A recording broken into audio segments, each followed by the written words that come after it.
نحمده ونصلي على رسوله الكريم أما بعد فأعوذ بالله من الشيطان الرجيم بسم الله الرحمن الرحيم يا أيها الذين آمنوا اتقوا الله وكونوا مع الصادقين প্রশংসা আল্লাহ তাআলার জন্য যিনি আমাদেরকে সৃষ্টি করেছেন, তাই আমরা সকলে বলি আলহামদুলিল্লাহ। অতঃপর শান্তি অবতীর্ণ হোক মুহাম্মদ সাল্লাল্লাহু আলাইহি সাল্লামের উপরে। সম্মানিত উপস্থিতি, আজকে আমার সংক্ষিপ্ত বক্তব্যের বিষয় হচ্ছে নতুন বছর কেন্দ্রিক। আল্লাহ রাব্বুল আলামিন কোনো দিনকে, কোনো দিবসকে, কোনো রাতকে এতটুকু সম্মান দিতে নিষেধ করেছেন।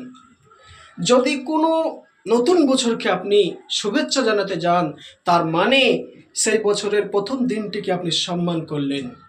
আল্লাহ রাব্বুল আলামিন বলছেন, ইয়া আইয়ুহাল্লাযীনা আমানুত্তাকুল্লাহা ওয়া কুনু মা'আস সাদিকিন, হে ঈমানদারেরা, তোমরা আল্লাহকে ভয় করো এবং সত্যবাদীদের অন্তর্ভুক্ত হয়ে যাও। সম্মানিত উপস্থিতি, তাহলে আল্লাহ রাব্বুল আলামিন এখানে বলেন সত্যবাদীদের অন্তর্ভুক্ত হতে, আর আপনি ইহুদি, খ্রিস্টান, নাসারাদের অন্তর্ভুক্ত হয়ে আজকে নতুন দিবস, নতুন বছরে বিভিন্ন জনকে মেসেজ করে বলছেন যে হ্যাপি নিউ ইয়ার। তাহলে আপনি কোন ধর্মের অনুসারী হয়ে পৃথিবী থেকে বিদায় নিচ্ছেন? সম্মানিত উপস্থিতি, মুহাম্মদ সাল্লাল্লাহু আলাইহি সাল্লাম এই বিষয়ে কঠোর বক্তব্য রেখেছেন। আল্লাহর নবী সাল্লাল্লাহু আলাইহি সাল্লাম বলছেন, মান তাসাব্বাহা মিনকুম ফাহুয়া মিনহুম, মান তাসাব্বাহা বিকওমিন ফাহুয়া মিনহুম। যে যে ধর্মের অনুসরণ করবে, যে যে ধর্মের অনুকরণ করবে, কিয়ামতের দিন তার সঙ্গে তার হাসর নাসর হবে।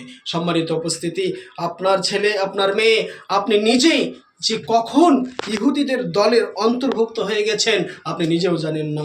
সম্মানিত উপস্থিতি, নিজেকে সংযত রাখুন, নিজেকে গুটিয়ে রাখুন যে আমি যেন কখনো ইহুদিদের অন্তর্ভুক্ত না হয়ে যাই। আমার কাজ এবং কর্মে সেটাই প্রমাণিত হবে। সম্মানিত উপস্থিতি, পৃথিবীতে যতদিন বেঁচে থাকবেন আল্লাহ রাব্বুল আলামিনকে শুধুই সম্মান দেবেন। এটাই হচ্ছে আল্লাহ রাব্বুল আলামিনের চাওয়া এবং পাওয়া। আল্লাহ রাব্বুল আলামিন ছাড়া যদি কাউকে আপনি এতটুকু সম্মান দেন, তাহলে কিন্তু সেটাই হয়ে যাবে তোমার জন্য, আপনার জন্য খুব ভয়ঙ্কর এবং ভয়াবহ পাপ। আল্লাহ রাব্বুল আলামিন সকলকে যেন আমাদেরকে ভয়াবহ পাপ থেকে বেঁচে থাকার তৌফিক দান করেন। আখির দাওয়ানা আলহামদুলিল্লাহি রাব্বিল আলামিন।